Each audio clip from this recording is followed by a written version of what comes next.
The Lyrari Consortium, a civilization of vast intellect and aesthetic obsession, had catalogued over 12 million sentient species across the known galactic arm. Their central zoological authority, based on the crystalline world of Thariel, maintained the most detailed xenobiological database in existence.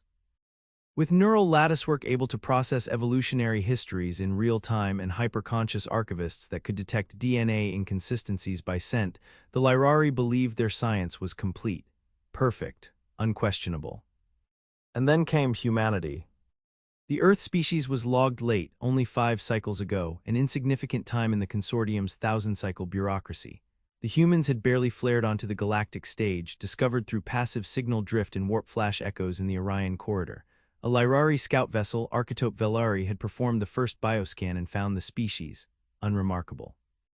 No bioplasmic glands, no armored dermis, no kinetic spurs, no innate psionics, no exoskeletal reinforcement. Their senses were limited, their musculature inefficient. Compared to the blades of the Cathal or the Gravlobe Jorathan warbrood, humanity seemed a naked, trembling thing that had somehow stood up and declared itself bipedal.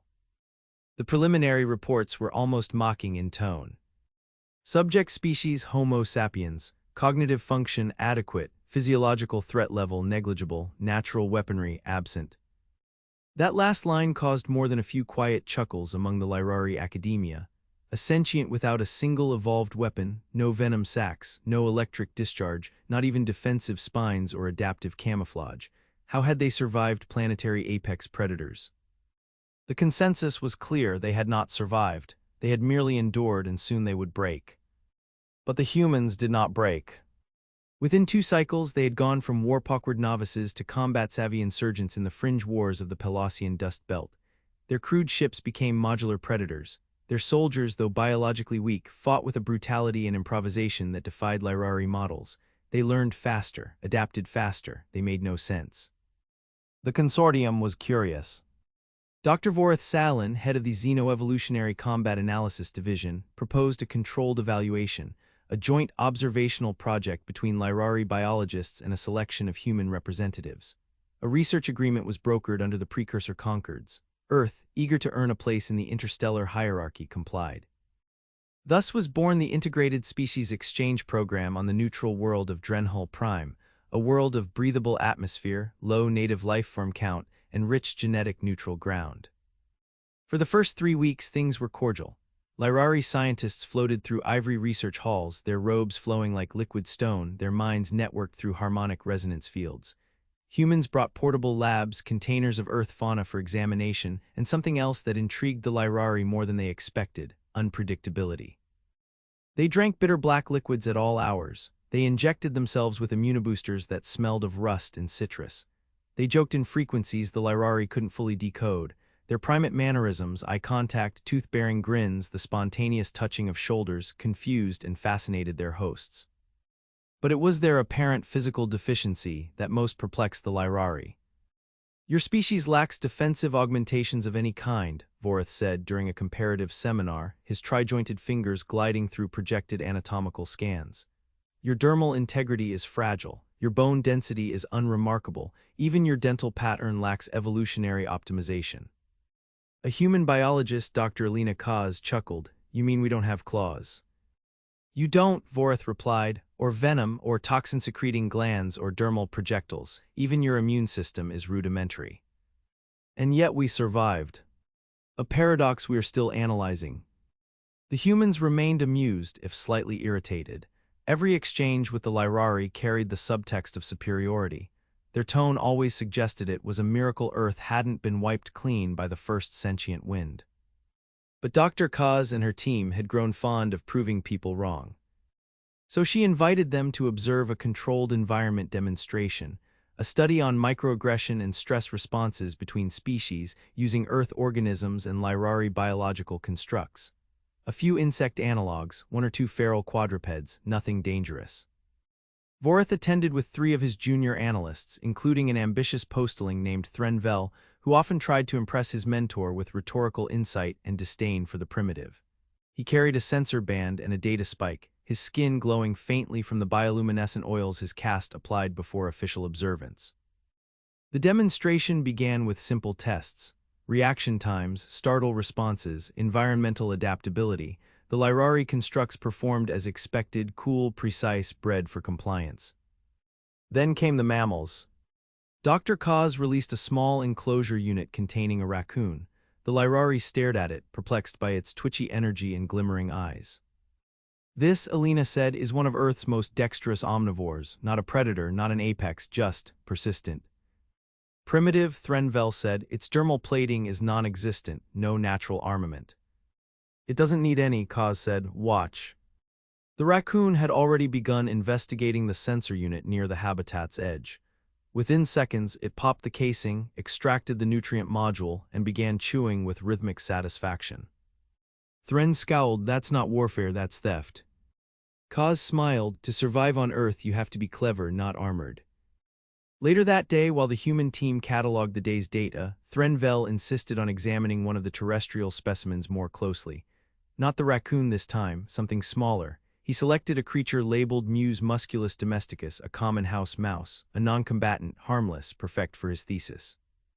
He held the little thing in his tri-padded grip, examining its twitching nose and delicate feet. Its warmth startled him. The Lyrari rarely touched living things with bare skin. Your neural mapping is simplistic, Thren said aloud, scanning it with his cranial scope. You rely on scent and vibration, no echolocation, no pheromone speech. The mouse turned its head, black eyes glistening. Biologically unspecialized, utterly defenseless, the definition of prey. Then it bit him. It wasn't a large bite. The teeth barely broke the surface of his outer dermis, but Thren recoiled, nearly dropping the creature. Unacceptable, he hissed. It attacked. Alina looked up. What happened? It bit me. Well, she said, trying not to smirk, I guess it disagrees with your assessment. But something was wrong. Within moments, Thren's skin began to swell near the puncture. His dermis flushed violet, his inner membranes spasmed, his joints contracted, and his breathing thickened. His body began rejecting its own synthoplasma. Get medical, Kaz shouted. 3 human team members rushed forward, but Vorith held up a trembling hand. No, this is a reaction, a strong one. His body has no resistance. No resistance to what? Vorith turned toward Kaz. What did it transmit? Nothing, she said. That mouse wasn't modified, it's just natural.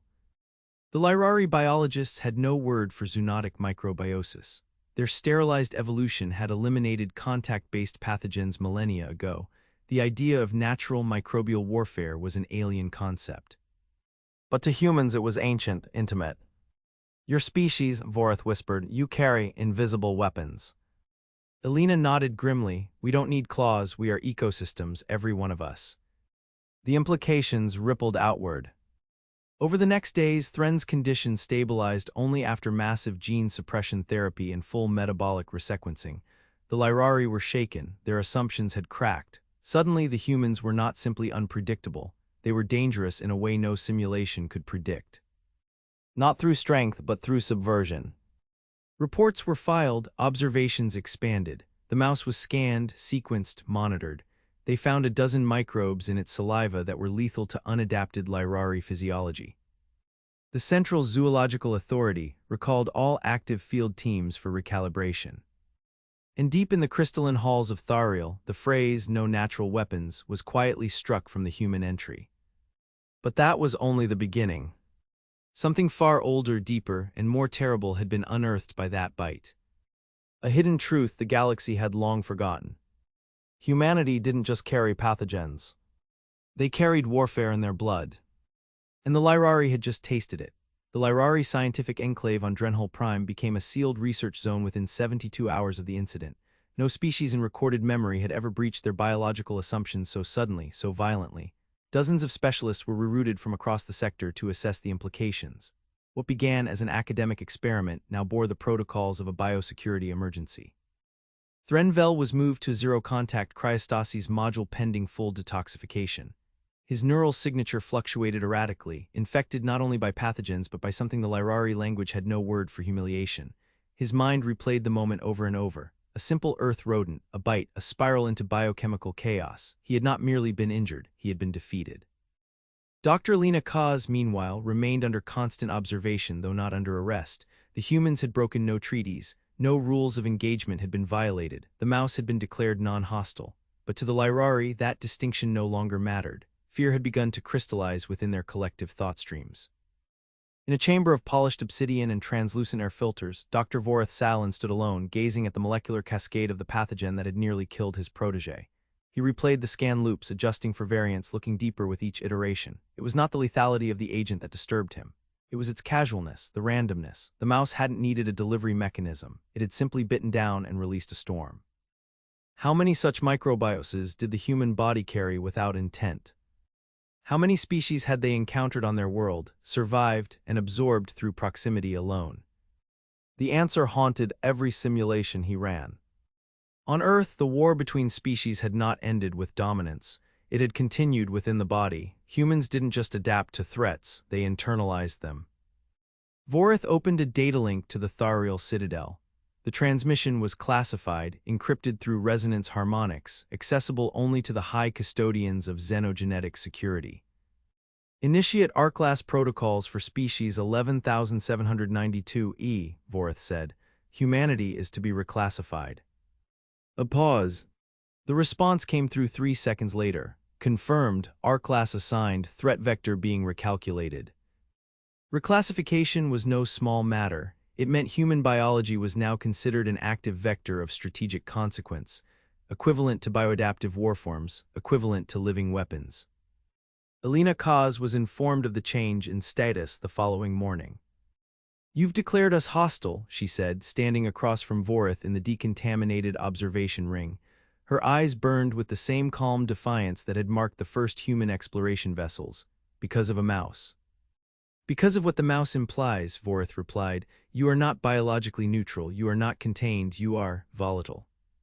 She smiled coldly. That volatility built starships from mud and fire. That volatility outmaneuvered your drone intelligence clusters in the belt. That volatility survives.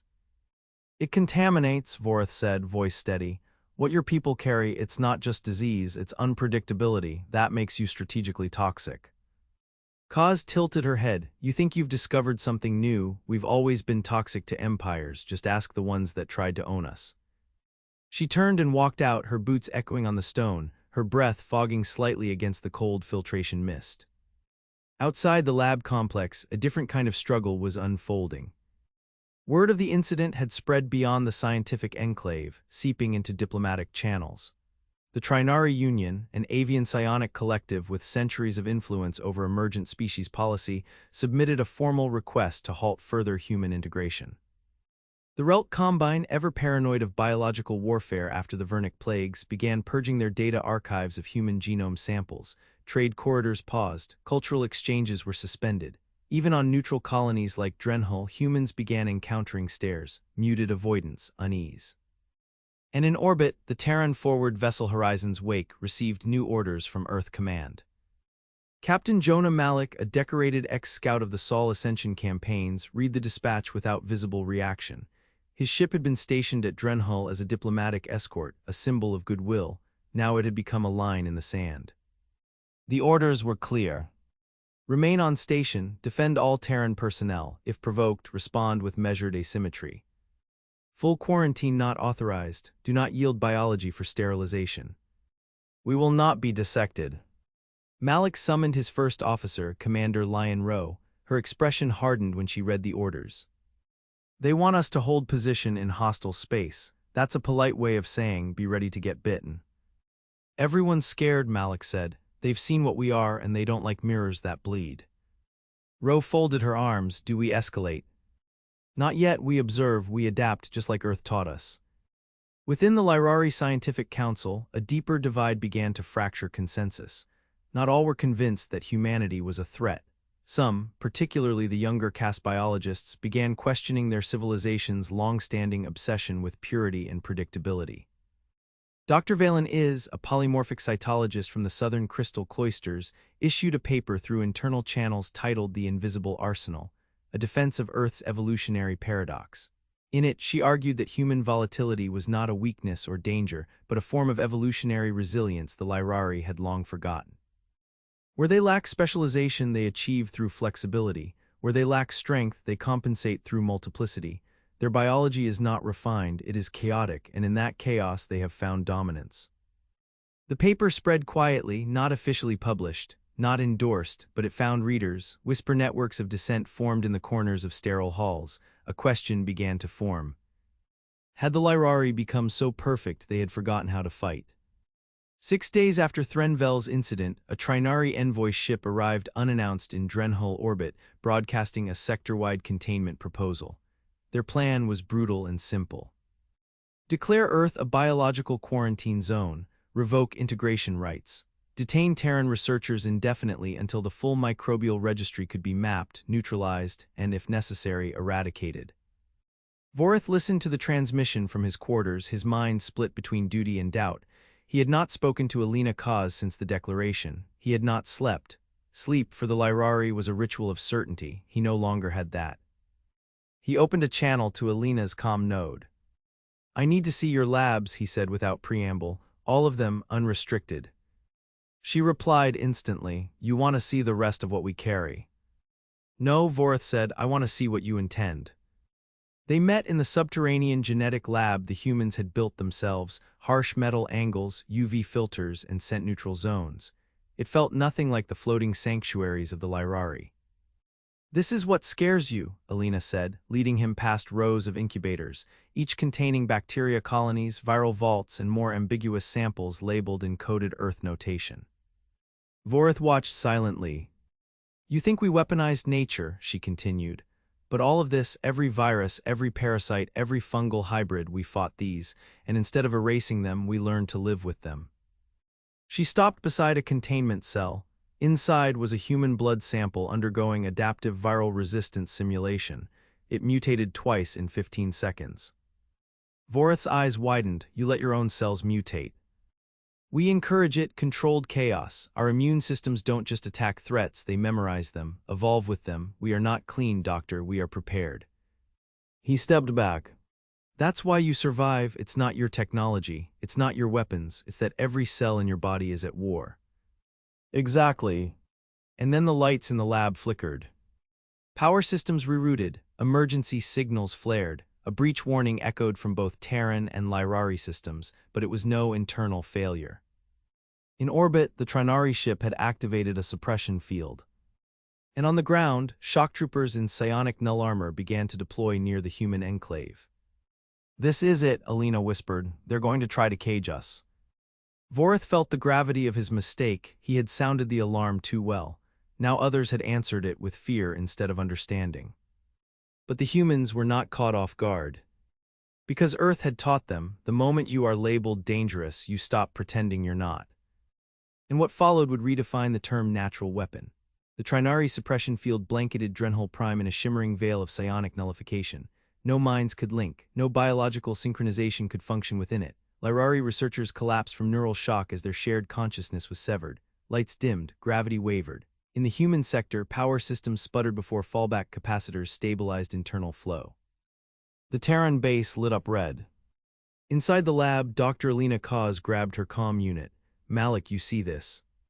"Already moving," came the captain's voice, clipped and calm. "Drenhull orbital control is denying us lift. They've locked our vector trajectories. We're cut off." Outside, the first wave of Trinari shock troopers began breaching the perimeter with fluid precision. They moved like serpents, four-limbed and taloned, their feathered heads encased in emotion-dampening helms. The psionic null field had little effect on them. It was their natural environment.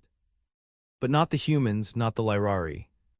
Dr. Vorith Salin lay on the floor beside Alina, clutching his skull with trembling fingers.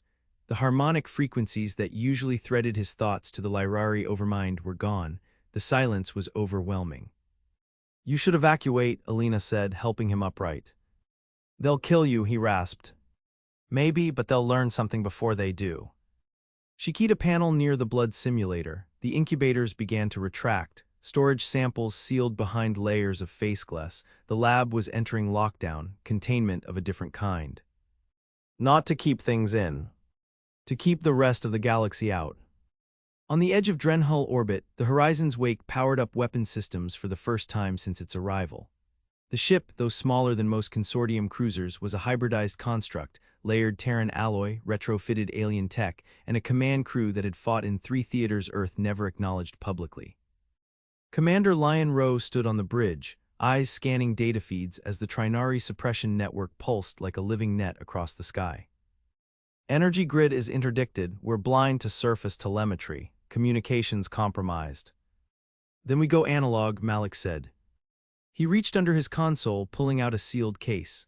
Inside were manual control rods crafted in the old way, pure electromagnetics and hydraulic redundancy. No AI link, no quantum processing. You're kidding, Rowe said. I was told to prepare for asymmetry, Malik replied. That includes thinking like cavemen. He slotted the rods into the command array. The ship's interior hummed as systems rerouted to legacy protocol. Bring us to low orbit, he said. If they touch the ground team, we show them what evolution really looks like. On the surface, the Trinari entered the human compound without resistance at first. Their helmed sensors detected no movement, no heat signatures of armed personnel. The humans had withdrawn into the lower levels. Containment Priority 1, their lead unit broadcast, its voice a series of modulated chirps layered with synthetic tone. Capture primary researchers, secure all biological assets, eradicate contaminant vectors.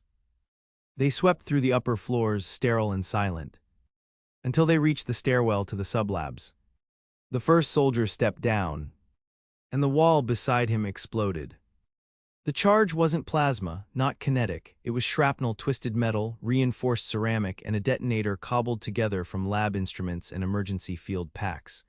The human weapon was crude, irregular, and devastating. 2 Trinari dropped instantly, their null-field shimmer faltered. The humans struck. They emerged from side corridors wearing rebreathers and insulated exosuits modified with shielding against psionic disruption. They didn't move with the harmony of trained squadrons. They moved like predators with no leash, aggressive, unorthodox, adaptive. One soldier, Private Nora Sant, vaulted over cover and fired an adhesive gel charge that ignited on contact with Trinari armor, turning their suits into ovens. Another, Sergeant Elias Hwang, used a compressed fungal spore disperser, non-lethal to humans but a respiratory nightmare for avians. They fought without rhythm, without predictability. The Trinari couldn't synchronize. Their minds, accustomed to pattern warfare, staggered in the face of chaos. Elena and Vorith moved through the lower hallways, heading for the pathogen vaults. Kaz carried a portable cryo case. Vorith, staggering but recovering, clutched a vial with trembling reverence. You realize this may spark an interspecies war, he said. Then maybe it's time the rest of you learn to stop categorizing us by what we lack. In orbit, the Trinari command vessel detected Terran power buildup. Human ship escalating, the shipmind broadcast, weapons priming, trajectory repositioning. A Trinari fleet captain, cloaked in shimmering plumage, stared through the holosphere. They wouldn't dare, they are surrounded. But the horizon's wake did not fire at the fleet. Instead, it targeted the suppression field generator. The shot was precise, 2 concentrated rail slugs at hypervelocity, passing through atmospheric burn like lightning through oil. The generator imploded in midair. On the surface, the null field shattered like glass. And suddenly, the Lyrari screamed. Every biologist, every researcher, every passive observer reconnected to the overmind in a surge of raw, uncontrolled data. Fear, pain, memory, insight, the entire collective convulsed as it absorbed what had transpired during the blackout. And something changed. In the crystalline archives of Thariel, the overmind processed the flood of emotion, of sensory data, of human chaos filtered through Lyrari perception. It saw not only violence. It saw choice. Back on Drenhull, the Trinari retreated. Not from orders, from fear. Their casualties were unexpected. Their predictive algorithms had failed. Their tactical superiority nullified. They had tried to cage a species they did not understand. And humanity had taught them the price of arrogance. 3 days later, an emergency summit was held in the orbital neutral platform known as the Verdant Span. Representatives from 28 species gathered, most of them older than Earth's first fire. The humans were not invited. But they came anyway. Dr. Lena Kaz arrived wearing a containment vest, a single vial hanging at her side. Captain Malik stood behind her, arms folded. Vorith, now recovered, stood beside them not as an escort, as an ally. You tried to label us, Kaz said to the assembly. You tried to reduce us to numbers, profiles, containment thresholds. You said we had no natural weapons. She held up the vial. Then you got bit. Several delegates flinched. This is not a threat, this is a reminder. You thought strength was visible, that it came from spines or venom or bone density, but real strength is adaptation, multiplicity, survival, and humans are survivors on every level. She stepped forward. You can try to quarantine Earth, you can try to sterilize our DNA, but you can't remove what we are. And what are you? Asked the Trinari envoy, still bandaged from orbital decompression trauma. Elena smiled. A virus with agency. Silence held the chamber for a moment too long. And then Vorath stepped forward. I object to that characterization, he said. Viruses replicate mindlessly, they do not dream, they do not build, they do not evolve on purpose. He looked at Elena. Humans do. He turned to the chamber. They are not a threat because they are infected. They are a threat because they learn to carry what kills them and use it to change the world. The vote was deadlocked for 6 hours. Eventually, integration was not revoked. Quarantine was not imposed. But from that day forward, humanity's place in the galactic order was no longer a matter of curiosity. It was a matter of strategy. Everyone would watch the Terrans, everyone would study them, everyone would prepare for the next unexpected mutation in thought, in tactic, in survival. And deep beneath Drenhull Prime, in a hidden vault Elena never gave back, a small vial of rodent saliva remained cryogenically sealed. The first bite. The beginning of everything that would come next. The storm passed, but its echoes lingered in the walls of Drenhull Prime and in the minds of every species that had witnessed what happened there. The humans had not escalated war, not in the traditional sense, but they had revealed something far more destabilizing. That power could hide in messiness, in unpredictability, in the quiet resistance of the body and mind. And now across the stars, the galaxy began to prepare. Not for war, but for the possibility that war with humans would no longer follow known trajectories. On the outskirts of the Cyrex periphery, the Relt Combine initiated unilateral genome cleansing in its border colonies. Entire ecosystems sterilized, atmospheres scrubbed of Earthborne bacterial analogs. Relt scientists dissected archived human tissue samples with growing panic, discovering mutagenic chain reactions they could not model.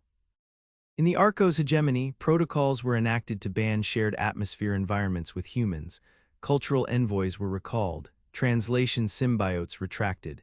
In their palatial thought halls, the Arcos Primarchs spoke only in whispers of the species that bites. And on Thariel, heart of the Lyrari Consortium, the overmind began to fracture gracefully and by design. For the first time in 10,000 cycles, individual minds were permitted to hold contradiction. It was not chaos, it was possibility, and it had been introduced by a species that had never once asked permission. Dr. Vorath Salin was summoned before the High Custodians.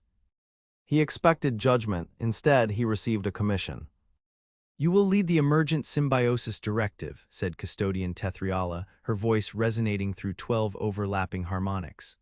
You will study not only the human threat but the human opportunity. If they carry war in their blood, perhaps they carry survival too.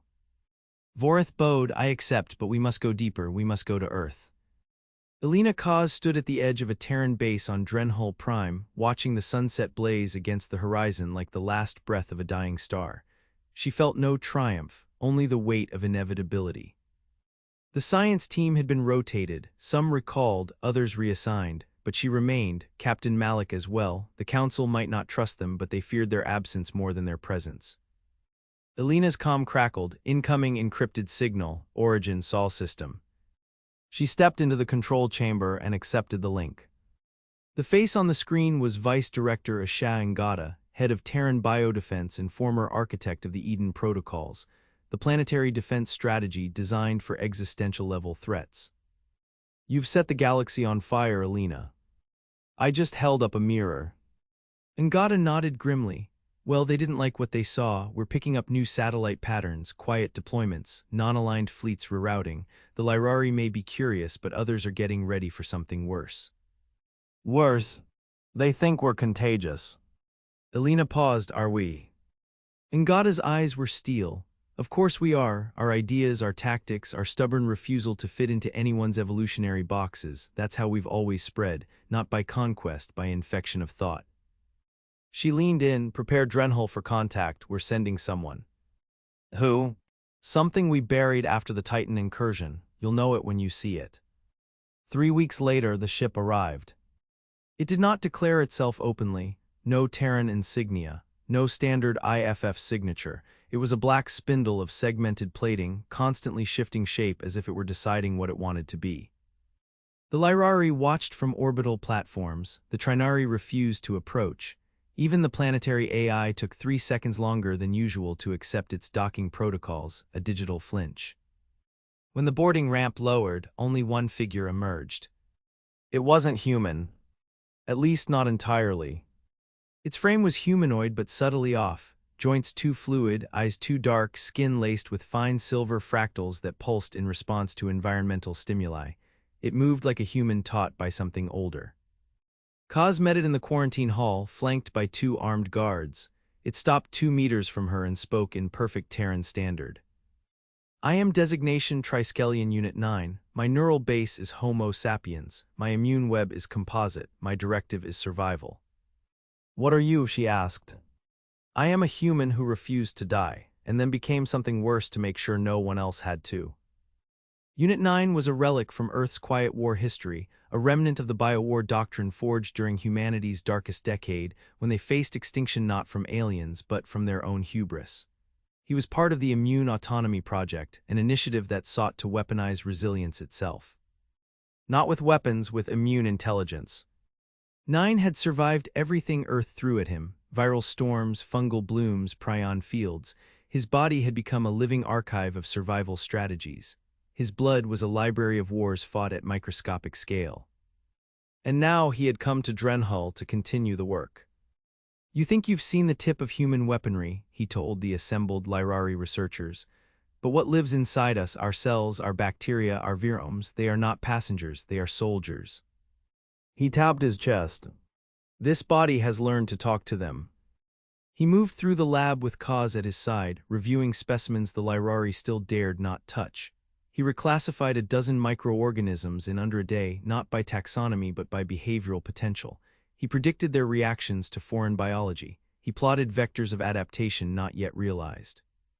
Vorith observed from a secure room. He is not just a hybrid, he is cooperative biology, evolution with intent.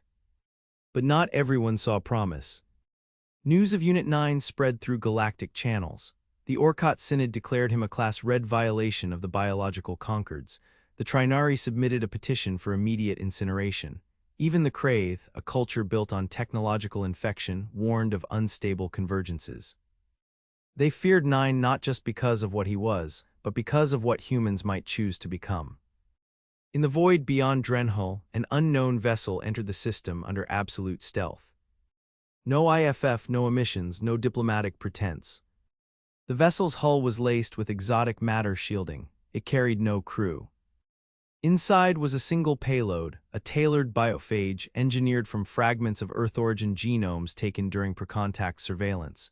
It had one purpose: kill human biology. All of it. It dropped through the atmosphere without sound, a silver teardrop slicing clouds. It impacted 3 kilometers from the Terran lab. And then it began to grow. A spire of self-replicating protein crystal rose from the impact site. Vines of cellular death pulsed outward, hunting for Terran DNA. Kaz triggered containment fields, but the biophage bypassed them. It was intelligent. It smelled her blood through the filters. Unit 9 stepped outside. The biophage reacted instantly, diverting all vectors toward him. He knelt, pressed his hand to the ground, and opened himself. Not with blades. With invitation. Thousands of immunoagents swarmed from his skin. Modified T-cells, viral decoys, autonomous phages designed to mimic, deceive, and learn. Within seconds, his body was in full warfare mode, treating the alien biophage not as a threat, but as a lesson. The ground burned with microbial combat. For 10 minutes, no one moved. Then the spire cracked. Shattered. Fell. And Unit 9 stood at its center, bleeding from every pore, his eyes like molten obsidian. It learned us, he said. And I learned it back. That night, Vorith sent a message to the Overmind. The humans are not carriers, they are not infections, they are mirrors, and everything we throw at them they reflect with change. His voice trembled. If we attack again, they will not retaliate, they will evolve, and then we will become the obsolete species. On a quiet ridge outside the research compound, Kaz sat with Unit 9. The stars pulsed overhead, uncaring. How long can you keep doing this? She asked. 9 stared at his hands. As long as we need to. And after that. His voice was low. Then I'll be the warning, not the weapon. The galaxy had begun to adapt to humans. But the humans had never stopped adapting to the galaxy. And now they were beginning to adapt on purpose, together, with the bacteria in their blood and the fire in their minds. The bite had been the beginning. Now came the transformation. The galaxy did not erupt in war. It twisted. There was no single moment of explosion, no grand fleets exchanging fire across nebulae. Instead, there was a quiet unraveling of old certainties, as if some great invisible structure beneath the stars had cracked, not from force but from contact. Humanity had done what no invasion, no doctrine, no prophet ever had. They had made evolution contagious. And now the others had to decide, adapt or fall behind. The first to adapt were the Lyrari. Once the most harmonically stable species in known space, they had begun to fracture, not in collapse but metamorphosis. The Overmind had split into fractal thought clusters. No longer centralized, their consensus became modular, open to contradiction. They absorbed what they had learned from the humans, not by mimicking them, but by making room for chaos. Dr. Vorith Salin became the central voice of a new caste, the adaptive continuum. Under his direction, the Lyrari began the first sanctioned interspecies genomic pairing trials. Carefully, under massive biocontainment, they introduced select strands of Terran microbial resilience into low-level harmonizers, simple drones, then lab-grown sentience.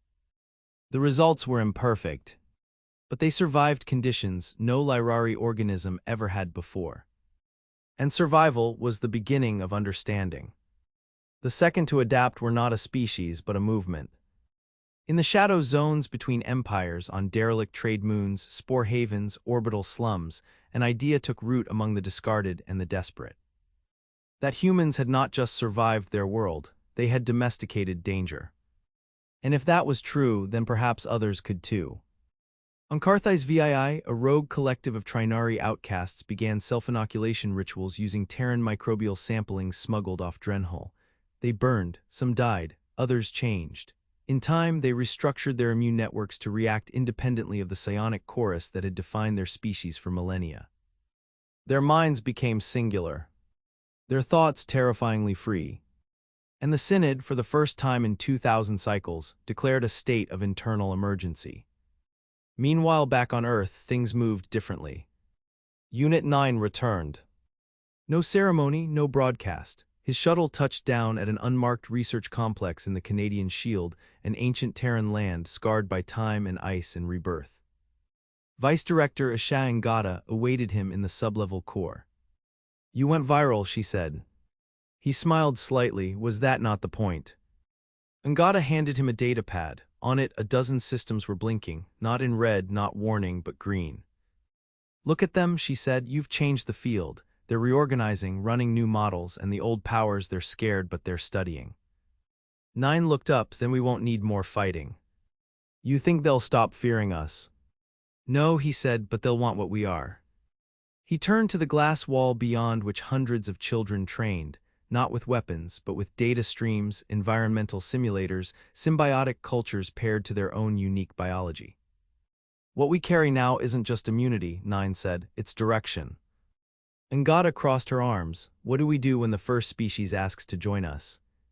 He looked at her, voice low. "We make them earn it."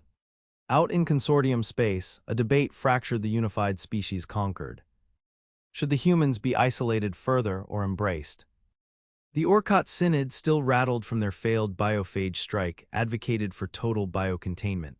In their minds, humanity's internal weaponry was too uncontrollable, its effects too widespread. But the Cathal Warclans, long rivals of Lyrari aesthetics and doctrine, viewed humanity as the ultimate weapon of natural law. A species whose weakness became strength, whose fragility bred adaptability. They dispatched envoys not to threaten Earth, to train with them. Earth accepted on terms. They would not share weapons. They would not share immune secrets. But they would share struggle. The Cathal were embedded on Terran outposts, survival drills, stress protocols, microbial stress test labs. It became a partnership built not on trust but on pain shared and endured. And through it, the Cathal learned something horrifying. They weren't the apex anymore. But they might be part of the future. On Drenhol Prime, the first multi-species adaptive biology summit was held under Blackzone protocols. The guest list was small: representatives from Earth, Lyrari, Cathal, a Trinari dissident cell, and 2 Kraith biointelligences. The topic was simple: how to survive the next threat. Not from each other, but from what came before. Unit 9 was the keynote speaker. "You're all preparing to fight humanity," he said. Silence. But humanity already fought the worst war it could imagine. It didn't have fangs or claws. It wasn't against something outside. It was against its own extinction from within. He raised a hand. "I am the result of that war. And I am not the end." The Kraith intelligence pulsed. "Then what is?" 9 answered without hesitation. "Integration." He stepped away. And behind him, Elena Kaz took the podium, holding a new vial, one they hadn't shared before. "We found this in Earth's oldest permafrost," she said. "A virus older than human memory. It killed 97% of test subjects in the early trials." A pause. "Until one adapted, then another. Within 3 generations, the sample was neutralized by active microbiotic alliance." She looked up. "We evolved not against the virus, but with it. Our ancestors didn't just survive disease, they made it part of their identity." The Cathal stood. "And what are you saying?" "I'm saying if you keep trying to treat humanity as a disease, you're going to keep bleeding. But if you want to survive the things even older than us, you'd better start learning to bleed with us." The summit ended without consensus. But for the first time, it did not end in disagreement. It ended in consideration. Years later, across what was once neutral space, a new emblem began to appear, not on flags or battle cruisers, but in laboratories, in survival domes, in plague worlds being slowly reclaimed.